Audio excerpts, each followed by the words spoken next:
PSC tips and ട്രിക്സിലേക്ക് ഏവർക്കും സ്വാഗതം. LDCയുടെ 5 ഘട്ട പരീക്ഷകൾ കഴിഞ്ഞിരിക്കുകയാണ്. പിന്നെ 6ാം ഘട്ടവും 7ാം ഘട്ടവും ഉണ്ടല്ലേ. അപ്പോൾ ഇനിയുള്ള ഘട്ടങ്ങളിൽ പരീക്ഷയ്ക്ക് തയ്യാറെടുക്കുന്നവർ നിർബന്ധമായും നോക്കിയിരിക്കേണ്ട കഴിഞ്ഞ 5 ഘട്ടങ്ങളിലും ഒരുപോലെ ചോദ്യങ്ങൾ വന്നിട്ടുള്ള 10 ടോപ്പിക്സ് ഏതൊക്കെയാണ് എന്നുള്ളതാണ് നമ്മൾ ഈ ഒരു ക്ലാസ്സിലൂടെ പറഞ്ഞു തരാൻ വേണ്ടി പോകുന്നത്. അപ്പോൾ ഇതിനു മുൻപ് നമ്മൾ ഇതുപോലെ ക്ലാസ് ചെയ്തിട്ടുണ്ട് കോമൺ ടോപ്പിക്സിൻ്റെ. അതിൽ നിന്നുമൊക്കെ പിന്നെയും എല്ലാ സ്റ്റേജിലും റിപ്പീറ്റ് ആയിട്ട് ക്വസ്റ്റ്യൻസ് കിട്ടിയിട്ടുമുണ്ട്. അപ്പോൾ അതുകൊണ്ട് തന്നെ ഇനി വരാനിരിക്കുന്ന LDC എഴുതാൻ പോകുന്നവർ നിർബന്ധമായും ഈ പറയുന്ന 10 ടോപ്പിക്സ് 5 ഘട്ടങ്ങളിലും റിപ്പീറ്റ് ചെയ്ത് ചോദിച്ചിട്ടുള്ള 10 ടോപ്പിക്സ് ആണ് നിർബന്ധമായും പഠിച്ചിട്ട് വേണം പോവാനായിട്ട്. ഓക്കെ, അപ്പോൾ ഏതൊക്കെയാണ് ടോപ്പിക്സ് എന്നുള്ളത് നോക്കാം. ചുമ്മാ ടോപ്പിക്കിൻ്റെ പേര് പറയുകയല്ല, ഏതൊക്കെ ചോദ്യങ്ങളാണ് വന്നിട്ടുള്ളത് എന്നുള്ളത് നിങ്ങൾക്ക് തെളിവ് സഹിതം കാണിച്ചു തന്നിട്ടാണ് പറഞ്ഞു തരുന്നത് കേട്ടോ. ഓക്കെ, അപ്പോൾ എന്തായാലും നമുക്ക് ക്ലാസ്സിലോട്ട് കിടക്കാം. നമ്മുടെ ക്ലാസ്സൊക്കെ ഇഷ്ടമാവുന്നുണ്ടെങ്കിൽ വീഡിയോ ഒന്ന് ലൈക്ക് ചെയ്യുക, അതുപോലെ തന്നെ മാക്സിമം ഫ്രണ്ട്സിനൊക്കെ ഒന്ന് ഷെയർ ചെയ്ത് കൊടുക്കുക. എന്തെങ്കിലും സജഷൻസ് പറയാനുണ്ടെങ്കിൽ താഴെ കമൻ്റ് ആയിട്ട് അറിയിക്കാവുന്നതാണ്. അപ്പോൾ നമുക്ക് സ്റ്റാർട്ട് ചെയ്താലോ. ആദ്യത്തെ നമ്മുടെ ടോപ്പിക് എന്ന് പറയുന്നത് ദേശീയ മനുഷ്യാവകാശ കമ്മീഷനാണ് കേട്ടോ. ദേശീയ മനുഷ്യാവകാശ കമ്മീഷനാണ് ഒന്നാമത്തെ ടോപ്പിക്കായിട്ട് പറയുന്നത്. അപ്പോൾ 5 ഘട്ടങ്ങളിലും ഈ ഭാഗത്ത് നിന്ന് ചോദ്യം വന്നിട്ടുണ്ട്. അപ്പോൾ LDCയുടെ സ്റ്റേജ് 1 ചോദിച്ചൊരു ചോദ്യമാണ് ഈ കാണുന്നത്. ദേശീയ മനുഷ്യാവകാശ കമ്മീഷന്റെ ഘടനയെക്കുറിച്ചുള്ള ഉചിതമായ പ്രസ്താവന ഏതാണ് എന്നുള്ളതാണ് ചോദിച്ചിട്ടുണ്ടായിരുന്നത്. അപ്പോൾ ഈ ഒരു ചോദ്യം PSC ഡിലീറ്റ് ചെയ്ത ഒരു ചോദ്യമായിരുന്നു. അപ്പോൾ ഇവിടെ നമുക്ക് എന്തൊക്കെ പഠിക്കണം നോക്കുക. ചെയർമാൻ ആരാണ് എന്നുള്ള കാര്യം നമുക്ക് പഠിക്കേണ്ടതായിട്ടുണ്ട്. അതുപോലെ തന്നെ മറ്റ് അംഗങ്ങൾ ആരൊക്കെയാണ്, അംഗങ്ങളായി വരുന്നവർ ആരൊക്കെയാണ് എന്നുള്ളത് പഠിക്കാനുണ്ട്. പിന്നെ എക്സ് ഓഫീഷ്യോ അംഗങ്ങൾ ആരൊക്കെയാണ് എന്നുള്ളത് പഠിക്കാനായിട്ടുണ്ട്. അതുപോലെ തന്നെ ബാക്കിയുള്ള അംഗങ്ങൾ നോക്കുക. മനുഷ്യാവകാശങ്ങളെ സംബന്ധിച്ചുള്ള വിഷയങ്ങളിൽ അറിവും പ്രായോഗിക പരിചയമുള്ള 2 പേർ അംഗങ്ങളായിരുന്നു. അപ്പം ഇങ്ങനെ ഡീറ്റെയിൽഡ് ആയിട്ടാണ് നമ്മളോട് ആദ്യഘട്ടത്തിൽ ചോദിച്ചിട്ടുള്ളത്. ചെയർമാനും അംഗങ്ങളും എക്സ് ഓഫീഷ്യോ അംഗങ്ങളും എല്ലാം വെച്ചിട്ടുള്ളൊരു ചോദ്യമായിരുന്നു. ദേശീയ മനുഷ്യാവകാശ കമ്മീഷന്റെ ഘടനയെക്കുറിച്ചുള്ള ചോദ്യമായിരുന്നു. ഓക്കെ, ഇനി 2ാം ഘട്ടത്തിൽ നമ്മളോട് ചോദിച്ചത് ഏതായിരുന്നു ചോദ്യം? ദേശീയ മനുഷ്യാവകാശ കമ്മീഷനുമായി ബന്ധപ്പെട്ട് താഴെ പറയുന്നതിൽ ശരിയായ പ്രസ്താവന ഏത്? ഈ ഒരു ചോദ്യവും PSC ഡിലീറ്റ് ചെയ്ത ചോദ്യമാണ്.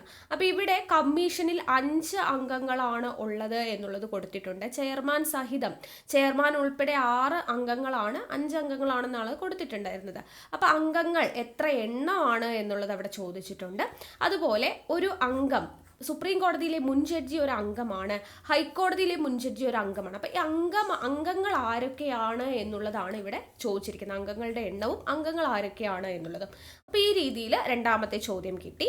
ഇനി 3ാം ഘട്ടത്തിൽ നമ്മളോട് ചോദിച്ചത് NHRC national human rights commission chairperson ഉൾപ്പെടെ എത്ര അംഗങ്ങൾ ഉൾക്കൊള്ളുന്നു? അപ്പോൾ ആദ്യ ഘട്ടത്തിൽ നമ്മൾ 5 അംഗങ്ങളല്ല എന്നുള്ളത് മാറ്റി 6 അംഗങ്ങൾ അല്ലേ. 2ാം ഘട്ടത്തിൽ നമ്മൾ 6 അംഗങ്ങൾ എന്നിവിടെ പറഞ്ഞു. അപ്പോൾ അത് നമ്മൾ തിരുത്തി പഠിക്കുമ്പോൾ അടുത്ത ഘട്ടത്തിൽ നമുക്ക് ആ ഒരു ചോദ്യം കിട്ടി. ഓപ്ഷൻ C ആണ്, 6 അംഗങ്ങളാണ് വരുന്നത് എന്നുള്ളത് നമുക്ക് അവിടെ ആൻസർ കിട്ടിക്കഴിഞ്ഞു. ഓക്കെ, ഇനി 4ാം ഘട്ടത്തിൽ നമ്മളോട് ചോദിച്ചത് ഇതാണ്.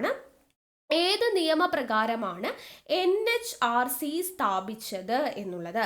അപ്പോൾ ഈ ഒരു ചോദ്യത്തിൻ്റെ ആൻസർ എന്താണ്? സ്ഥാപിച്ചത്, ദേശീയ മനുഷ്യാവകാശ കമ്മീഷൻ സ്ഥാപിച്ചത് മനുഷ്യാവകാശ സംരക്ഷണ നിയമം 1993 അനുസരിച്ചിട്ടാണ്. ഇതാണ് 4ാം ഘട്ടത്തിൽ ചോദിച്ചത്. ഇനി 5ാം ഘട്ടത്തിൽ ചോദ്യം വന്നത് ഇങ്ങനെയായിരുന്നു. ദേശീയ മനുഷ്യാവകാശ കമ്മീഷനുമായി ബന്ധപ്പെട്ട ശരിയായ പ്രസ്താവന ഏത്? ഇന്നലെ ചോദിച്ച ചോദ്യമാണ്.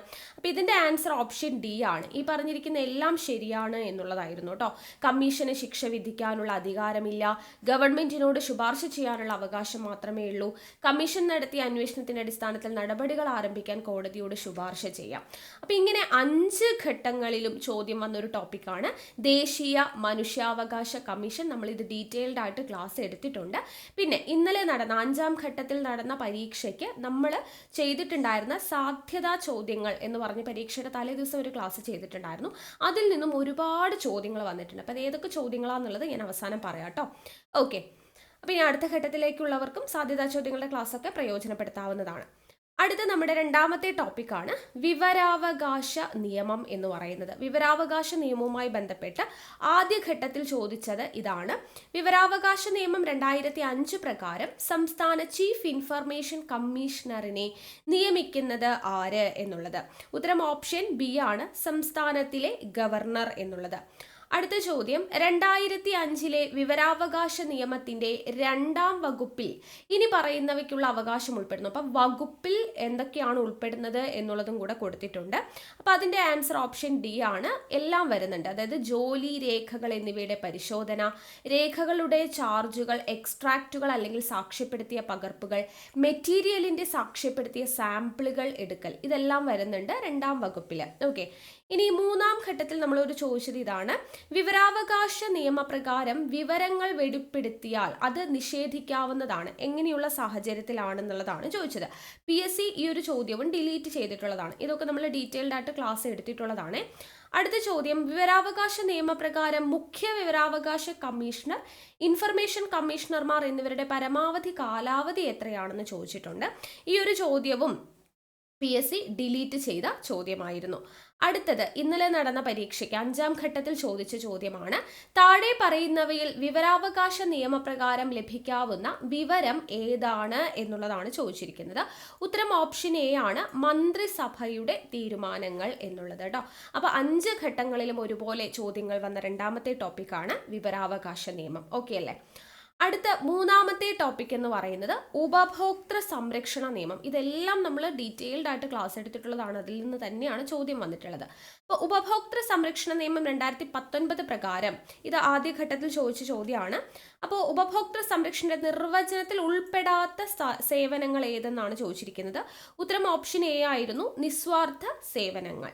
അടുത്ത 2-ാം ഘട്ടം ചോദിച്ചത്, ഉപഭോക്തൃ സംരക്ഷണ നിയമം 2019 പ്രകാരം ഏത് ഉപഭോക്തൃ അവകാശം ഉറപ്പു നൽകുന്നില്ല?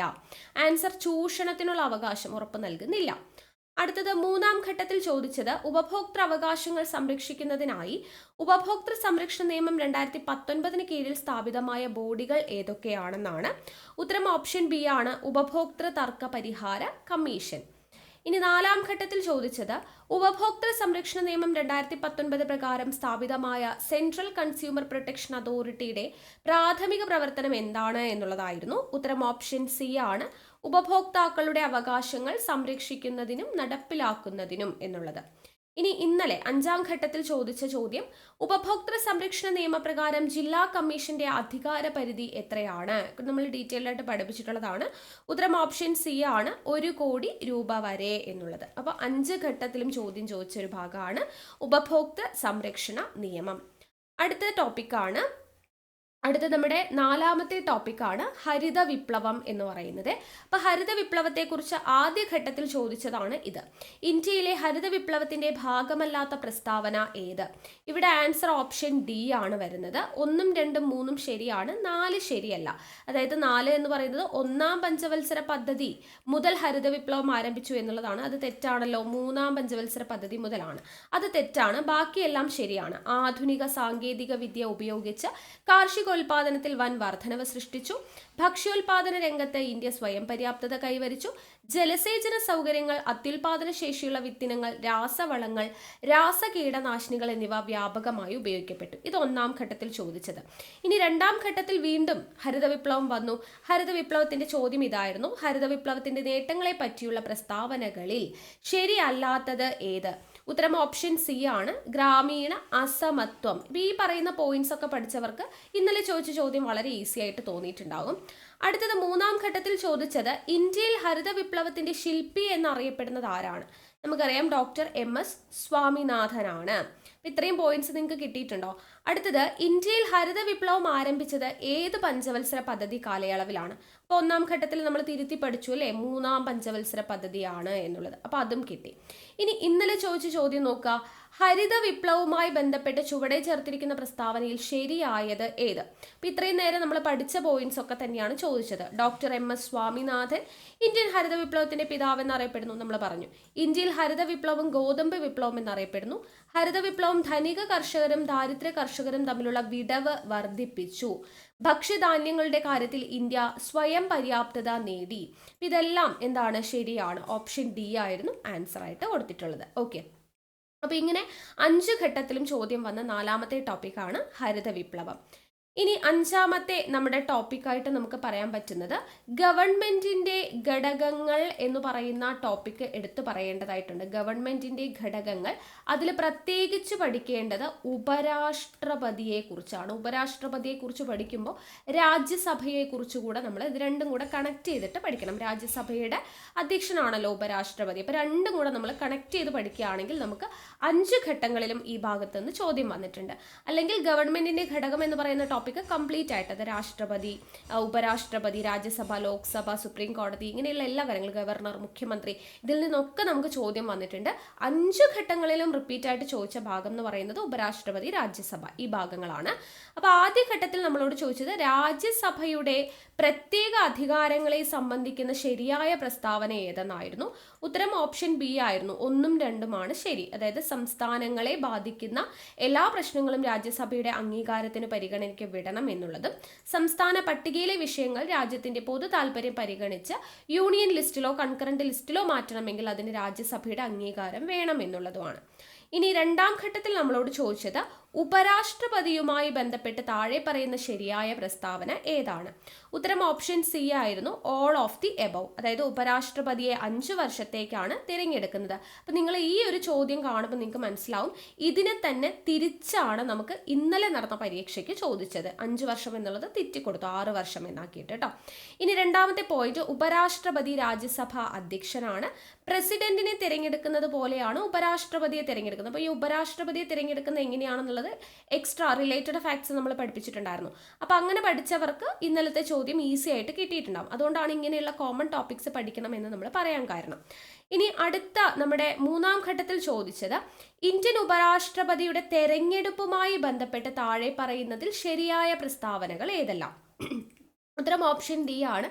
ഇവയൊന്നുമല്ല എന്നുള്ളതാണ് നമ്മൾക്ക് ആൻസർ ആയിട്ട് ഓപ്ഷൻ ഡി ആയിട്ട് കൊടുത്തിട്ടുള്ളത് കേട്ടോ. ഇനി അടുത്തത് താഴെ കൊടുത്തിരിക്കുന്ന 4ാം ഘട്ടം ചോദിച്ചതാണ്. താഴെ കൊടുത്തിരിക്കുന്നതിൽ രാജ്യസഭയുമായി ബന്ധപ്പെട്ട തെറ്റായ വസ്തുതകൾ ഏതെല്ലാമാണ്. ഉത്തരം ഓപ്ഷൻ സി ആണ്. തെറ്റായത് 2, 3, 4 എന്നത് കേട്ടോ. അതായത് രാജ്യസഭ ഒരു സ്ഥിരം സഭയല്ല എന്ന് കൊടുത്തിട്ടുണ്ട്. രാജ്യസഭ ഒരു സ്ഥിരം സഭയാണ് അല്ലെ.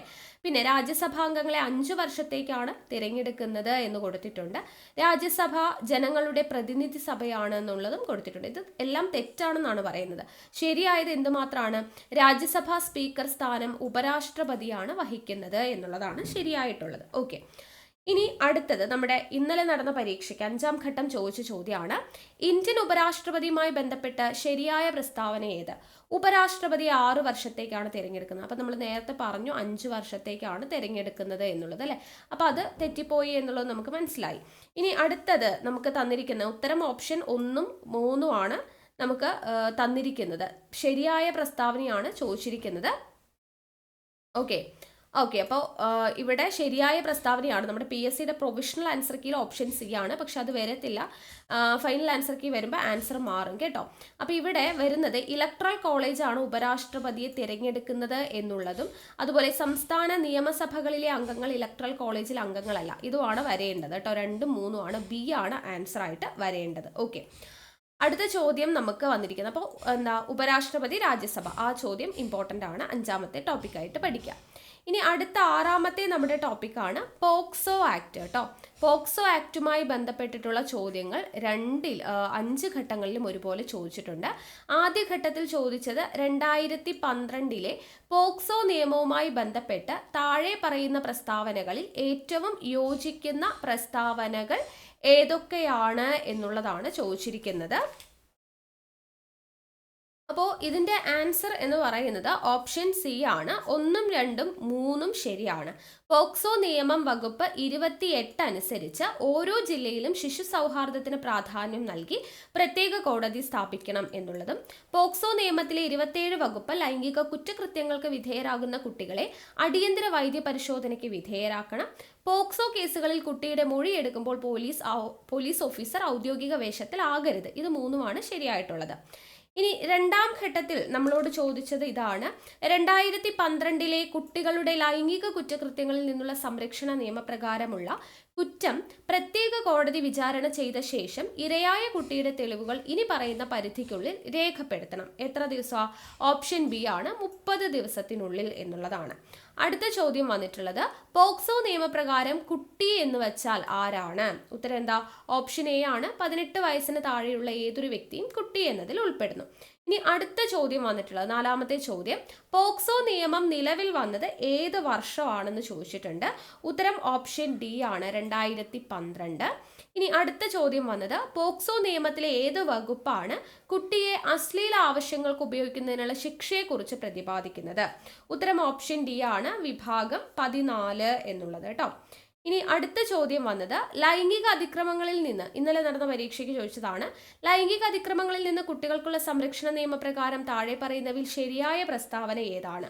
ഉത്തരം ഓപ്ഷൻ എ ആണ് എല്ലാ പ്രസ്താവനകളും ശരിയാണ്. 18 വയസ്സിന് താഴെയുള്ള പെൺകുട്ടികൾക്കും സംരക്ഷണം ഉറപ്പാക്കുന്നുണ്ട്, 18 വയസ്സിന് താഴെ പ്രായം വരുന്ന ആൺകുട്ടികൾക്കും സംരക്ഷണം ഉറപ്പുവരുത്തുന്നുണ്ട്. രണ്ടും ശരിയാണ് എന്നുള്ളതാണ് കറക്റ്റ് ആയിട്ടുള്ളത്. ഓക്കെ, അപ്പോൾ 5 ഘട്ടങ്ങളിലും കൂടെ ഏകദേശം ഒരു 6 ചോദ്യങ്ങളോളം നമ്മളോട് ചോദിച്ചിട്ടുണ്ട് പോക്സോ ആക്ട്. അപ്പോൾ അതാണ് ഇമ്പോർട്ടൻ്റ് ആയിട്ടുള്ള 6ാമത്തെ ടോപ്പിക്ക്. ഇനി 7ാമത്തെ ടോപ്പിക് എന്ന് പറയുന്നത് വിപ്ലവങ്ങൾ എന്ന് പറയുന്ന ടോപ്പിക്കാണ് കേട്ടോ. വിപ്ലവങ്ങൾ. അപ്പോൾ വിപ്ലവങ്ങളുമായി ബന്ധപ്പെട്ട് നമുക്ക് 5 ഘട്ടത്തിലും ചോദ്യം വന്നിട്ടുണ്ട്. 6 ചോദ്യങ്ങളോളം ചോദിച്ചിട്ടുണ്ട് 5 ഘട്ടത്തിലായിട്ട്. അപ്പോൾ 1ാമത്തെ ഘട്ടം ചോദിച്ചത് ഇതാണ്, താഴെ കൊടുത്തിരിക്കുന്ന ജോഡികളിൽ തെറ്റായ ജോഡി ഏതെന്നായിരുന്നു ചോദിച്ചിട്ടുണ്ടായിരുന്നത്. ഉത്തരം ഓപ്ഷൻ എ ആണ് 3. സ്പിരിറ്റ് ഓഫ് ലോ എന്ന് പറയുന്നത് വോൾട്ടയർ ആണെന്ന് കൊടുത്തിട്ടുണ്ട്, മോണ്ടസ്ക്യൂവിൻ്റെതാണെന്ന് നമുക്കറിയാം. അപ്പോൾ അതാണ് തെറ്റിപ്പോയത്. ബാക്കിയെല്ലാം ശരിയാണ്. Robespierre Jacobin club, April theses V I. Lenin, Long March, Mao Tse Tung. അടുത്ത 2ാം ഘട്ടം നമ്മളോട് ചോദിച്ച ചോദ്യം ഫ്രഞ്ച് വിപ്ലവവുമായി ബന്ധപ്പെട്ട ശരിയായ ഉത്തരം തിരഞ്ഞെടുക്കുക എന്നുള്ളതാണ്.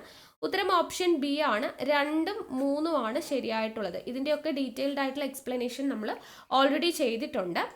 അടുത്തത് ഇംഗ്ലണ്ടിലെ രാജാവായ ജെയിംസ് രണ്ടാമൻ ഫ്രാൻസിലേക്ക് പലായനം ചെയ്തു.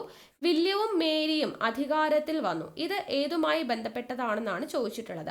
ഉത്തരം ഓപ്ഷൻ എ ആണ് ഗ്ലോറിയസ് റെവല്യൂഷൻ എന്നുള്ളതാണ് ആൻസർ. അടുത്ത ചോദ്യം, മനുഷ്യന് ചില അവകാശങ്ങളുണ്ട്, മൗലിക അവകാശങ്ങളുണ്ട്, അതിനെ ഹനിക്കാൻ ഒരു ഗവൺമെന്റിനും അവകാശമില്ല. ഇത് ആരുടെ വാക്കുകളാണ്? ഉത്തരം ഓപ്ഷൻ എ ആണ് ജോൺ ലോക്കിന്റെ വാക്കുകളാണ്.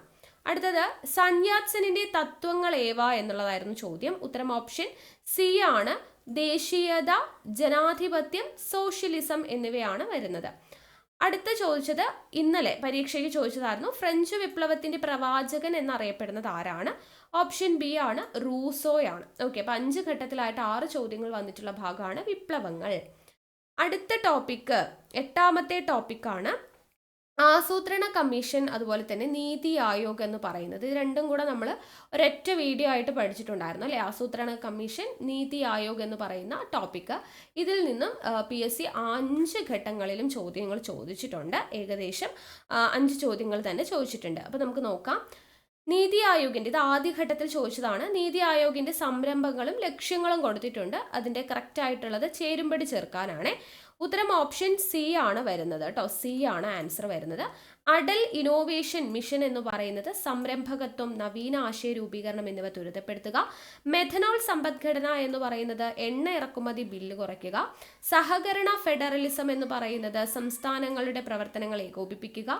ശൂന്യ ക്യാമ്പയിൻ എന്ന് പറയുന്നത് ഇലക്ട്രിക് വാഹനങ്ങൾ പ്രോത്സാഹിപ്പിച്ച് വായു മലിനീകരണം കുറയ്ക്കുക. ഇതാണ് ശരിയായിട്ടുള്ള ആൻസർ.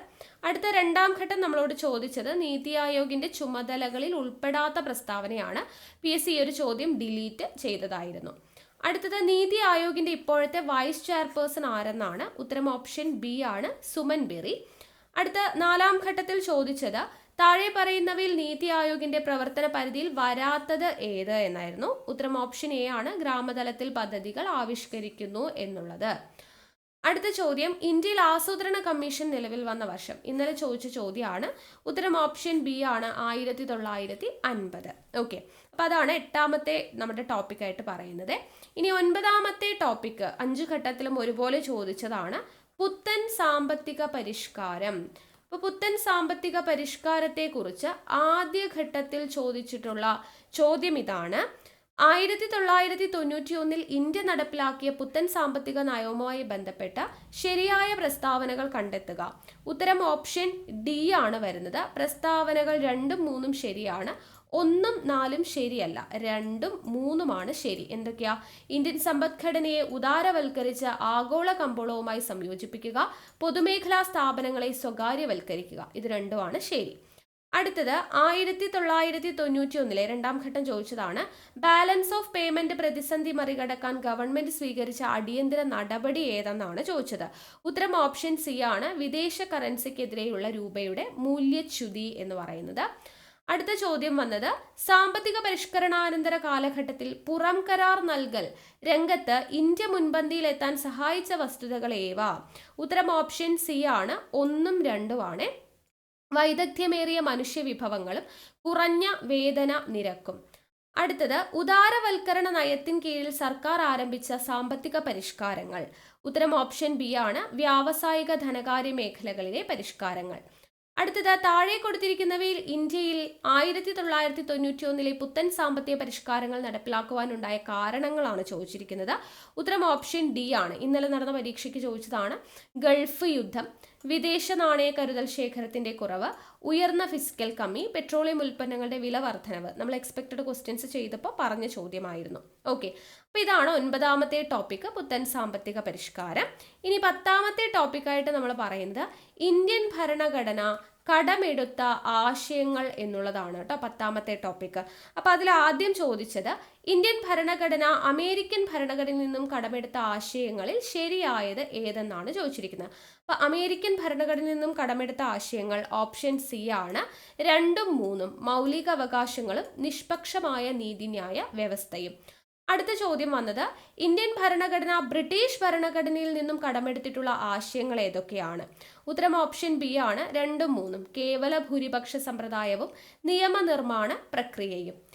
അടുത്ത ചോദ്യം വന്നത്, കൂടുതൽ അധികാരത്തോടു കൂടിയ കേന്ദ്ര ഗവൺമെന്റ് എന്ന ഇന്ത്യൻ ഫെഡറലിസം ഏത് ഭരണഘടനയുടെ സ്വാധീനത്താൽ രൂപപ്പെടുത്തിയതാണ്? ഉത്തരം ഓപ്ഷൻ ബി ആണ്, കാനഡ. അടുത്ത ചോദ്യം, ഇന്ത്യൻ ഭരണഘടന കടമെടുത്ത ആശയങ്ങളുമായി ബന്ധപ്പെട്ട ശരിയായ പ്രസ്താവന ഏതെന്നാണ്? ഉത്തരം ഓപ്ഷൻ എ ആണ്, 1ഉം 2ഉം, മൗലികാവകാശങ്ങൾ അമേരിക്കൻ ഭരണഘടനയിൽ നിന്നാണ് കടമെടുത്തത്, നിർദ്ദേശക തത്വങ്ങൾ ഐറിഷ് ഭരണഘടനയിൽ നിന്നുമാണ് എന്നുള്ളത് കേട്ടോ. ഇവിടെ നിയമനിർമ്മാണ പ്രക്രിയ എന്ന് പറയുന്നത് നമ്മൾ തൊട്ട് മുൻപ് ഇവിടെ നമ്മൾ പഠിച്ചിട്ടുണ്ട്. ഏതിൽ നിന്നാണ്? ബ്രിട്ടീഷ് ഭരണഘടനയിൽ നിന്നും കടമെടുത്ത ആശയങ്ങളിൽ നിയമനിർമ്മാണ പ്രക്രിയ പഠിച്ചു. അപ്പോൾ അത് പഠിച്ച ഒരാൾക്ക് ഇവിടെ ഇപ്പോൾ ഇന്നലെ നടന്നതിൽ നിയമനിർമ്മാണ പ്രക്രിയ കനേഡിയൻ ഭരണഘടന എന്ന് കൊടുത്തത് തെറ്റാണെന്നുള്ളത് മനസ്സിലാവും അല്ലേ? അപ്പോൾ അതിന് വേണ്ടിയിട്ടാണ് നമ്മളിങ്ങനെ സ്ഥിരം ചോദിക്കുന്ന ടോപ്പിക്സ് റിപ്പീറ്റ് ചെയ്ത് പഠിക്കുന്നത്. അപ്പോൾ 10 ടോപ്പിക് ആയിട്ടുണ്ട്. 5 ഘട്ടങ്ങളിലും ഒരുപോലെ ചോദ്യം വന്ന 10 ടോപ്പിക്സ് ആണ്, വിട്ടുകളയാതെ പഠിക്കുക കേട്ടോ. ഓക്കെ, ഇനി നമുക്ക് നോക്കാനുള്ളത്, ഞാൻ പറഞ്ഞിട്ടുണ്ടായിരുന്നു നമ്മുടെ PSC ടിപ്സ് ആൻഡ് ട്രിക്സ് നമ്മുടെ ചാനലിലൂടെ ഇന്നലെ നടന്ന പരീക്ഷയ്ക്ക് വേണ്ടി മിനിഞ്ഞാന്ന് സാധ്യതാ ചോദ്യങ്ങൾ ചെയ്തിട്ടുണ്ടായിരുന്നു. അപ്പോൾ അതിൻ്റെ ഭാഗത്ത് നിന്നും ചോദ്യങ്ങൾ ഇന്നലത്തെ പരീക്ഷയ്ക്ക് വന്നത് ഞാനൊന്ന് കാണിച്ചു തരാം. ഓക്കെ, അപ്പോൾ ഇനി അങ്ങോട്ട് പഠിക്കുന്നവർക്ക് നമ്മുടെ ചാനൽ ഫോളോ ചെയ്യണോ അല്ലെങ്കിൽ നമ്മുടെ ചാനലിൽ പഠിച്ചാൽ കിട്ടുമോ എന്നുള്ളൊരു ഡൗട്ടൊക്കെ ഉണ്ടെങ്കിൽ അത് മാറിക്കോട്ടെ എന്ന് വിചാരിച്ചിട്ടാണേ. അപ്പോൾ ഇവിടെ WTO നിലവിൽ വന്ന വർഷം ചോദിച്ചിട്ടുണ്ടായിരുന്നു. ഇത് എല്ലാവർക്കും അറിയുന്നതാണ്. എങ്കിൽ കൂടി നമ്മൾ പ്രതീക്ഷിത ചോദ്യങ്ങൾ, സാധ്യതാ ചോദ്യങ്ങൾ ചെയ്തപ്പോൾ നമ്മൾ കൃത്യമായിട്ട് ഇവിടെ നമ്മൾ സ്റ്റേറ്റ്മെൻറ്റ് ടൈപ്പായിട്ട് ചെയ്തിട്ടുണ്ടായിരുന്നു. അവിടെ നമ്മൾ പറഞ്ഞു ലോക വ്യാപാര സംഘടന നിലവിൽ വന്നത് 1995 എന്നുള്ളത് നമ്മളവിടെ എടുത്ത് സ്റ്റേറ്റ്മെന്റ് ആയിട്ട് ഓരോന്നും അതിനെക്കുറിച്ച് ഡീറ്റെയിൽഡ് ആയിട്ട് പഠിച്ചിട്ടുണ്ടായിരുന്നതാണ്. ഓക്കെ, ഇനി അടുത്ത നമ്മുടെ ചോദ്യം, ഇന്ത്യയിൽ ആസൂത്രണ കമ്മീഷൻ നിലവിൽ വന്ന വർഷം. ഇതും എല്ലാവർക്കും അറിയുന്നതാ, പക്ഷെ നമ്മൾ പ്രതീക്ഷിത എക്സ്പെക്റ്റഡ് ക്വസ്റ്റ്യൻസ് ചെയ്തപ്പോൾ അവിടെ നമ്മൾ കൃത്യമായിട്ട് പഠിച്ചു. കണ്ടോ, ആസൂത്രണ കമ്മീഷൻ 1950 സ്ഥാപിച്ചു, 1ാം പഞ്ചവത്സര പദ്ധതിയും ഇതെല്ലാം നമ്മൾ ഡീറ്റെയിൽഡ് ആയിട്ട് ഇതിൻ്റെ സാധ്യതാ ചോദ്യങ്ങൾ എങ്ങനെ ഈസി ആയിട്ട് നമുക്ക് ആൻസർ ചെയ്യാം എന്നുള്ളതൊക്കെ പഠിപ്പിച്ചു തന്നായിരുന്നു. ഇനി അടുത്ത നമ്മുടെ ചോദ്യം വന്നിട്ടുള്ളത് ഈ കുളച്ചൽ യുദ്ധം അല്ലെ, മാർത്താണ്ഡവർമ്മയുമായി ബന്ധപ്പെട്ടിട്ടുള്ള ചോദ്യമായിരുന്നു. അപ്പോൾ അതും നമ്മൾ കൃത്യമായിട്ട് താഴെ പറയുന്നവയിൽ മാർത്താണ്ഡവർമ്മയുമായി ബന്ധപ്പെട്ട് തെറ്റായതേത്? അവിടെ നമ്മൾ 1741 മാർത്താണ്ഡവർമ്മയുടെ സൈന്യം ഡച്ചുകാരെ കുളച്ചൽ യുദ്ധത്തിൽ പരാജയപ്പെടുത്തി എന്ന് കൃത്യമായി എടുത്തു പറഞ്ഞിട്ടുണ്ട്. അപ്പോൾ ഇവിടെ കുളച്ചൽ യുദ്ധം നടന്നത് 1748 കൊടുത്തത്. അപ്പം തന്നെ നമുക്ക് മനസ്സിലായി തെറ്റാണ് എന്നുള്ളത്. അതേപോലെ കുളച്ചൽ യുദ്ധത്തിൽ മാർത്താണ്ഡവർമ്മയുടെ സൈന്യം ഡച്ച് സൈന്യത്തെ പരാജയപ്പെടുത്തി എന്നവിടെ കൃത്യമായിട്ട് കൊടുത്തിട്ടുണ്ട്. കണ്ടല്ലോ, അപ്പോൾ നമ്മൾ പറഞ്ഞിട്ടുള്ള അതേ സ്റ്റേറ്റ്മെന്റ്സ് അതുപോലെ തന്നെ അവിടെ ചോദിച്ചിട്ടുണ്ട്. ഇനി അടുത്ത നമ്മുടെ ചോദ്യം എന്ന് പറയുന്നത് പുത്തൻ സാമ്പത്തിക പരിഷ്കാരങ്ങളുമായി ബന്ധപ്പെട്ടിട്ട് ഏതൊക്കെയാണ് പരിഷ്കാരം നടപ്പിലാക്കാനുണ്ടായ കാരണങ്ങൾ എന്നുള്ളതായിരുന്നു ഇന്നലെ നടന്ന പരീക്ഷയുടെ ചോദ്യങ്ങൾ എന്ന് പറയുന്നത്. ഗൾഫ് യുദ്ധം, വിദേശ നാണയ കരുതൽ ശേഖരത്തിന്റെ കുറവ്, ഉയർന്ന ഫിസിക്കൽ കമ്മി, പെട്രോളിയം ഉൽപ്പന്നങ്ങളുടെ വില വർധനവ്.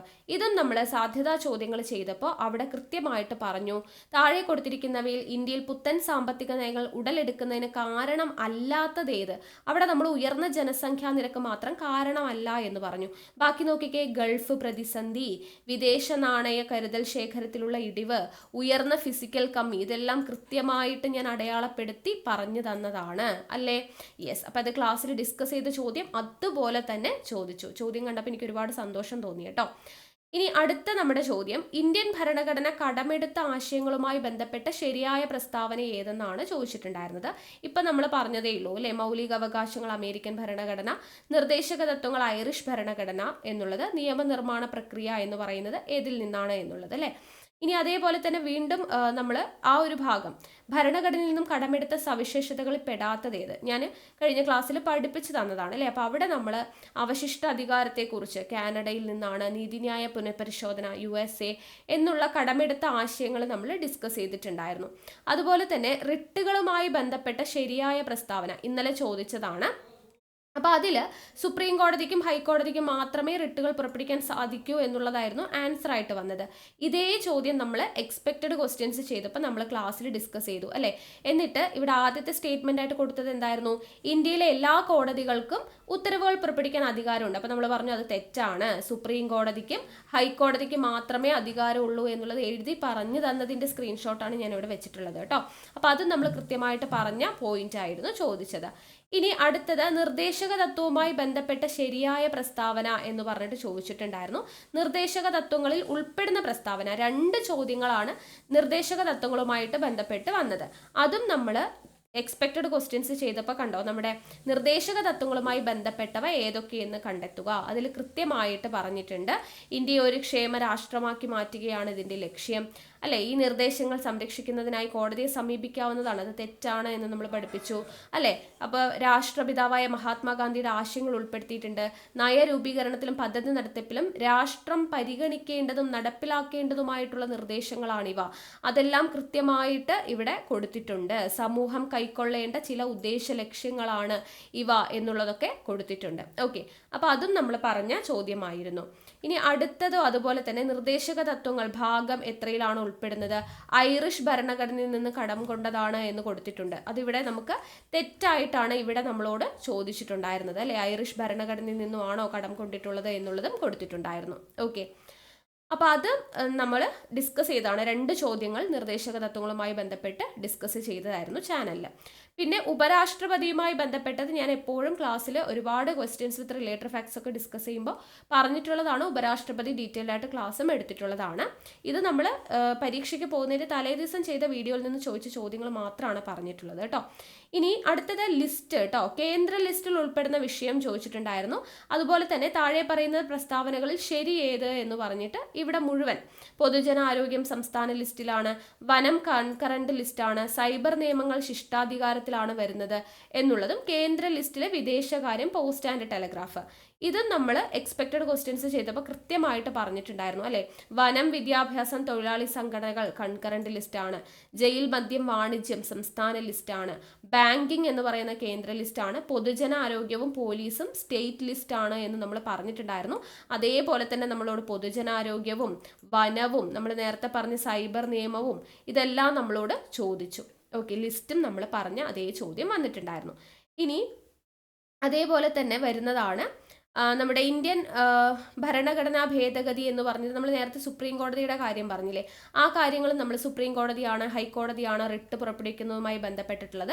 അതേപോലെ അവശിഷ്ട അധികാരം, സൈബർ നിയമങ്ങൾ അവശിഷ്ട അധികാരങ്ങൾക്ക് ഉദാഹരണമാണ് എന്ന് നമ്മൾ അവശിഷ്ട അധികാരത്തെക്കുറിച്ച് കൃത്യമായിട്ട് ക്ലാസ്സിൽ എക്സ്പെക്റ്റഡ് ക്വസ്റ്റ്യൻസ് ഡിസ്കസ് ചെയ്തപ്പോൾ പറഞ്ഞതാണ്.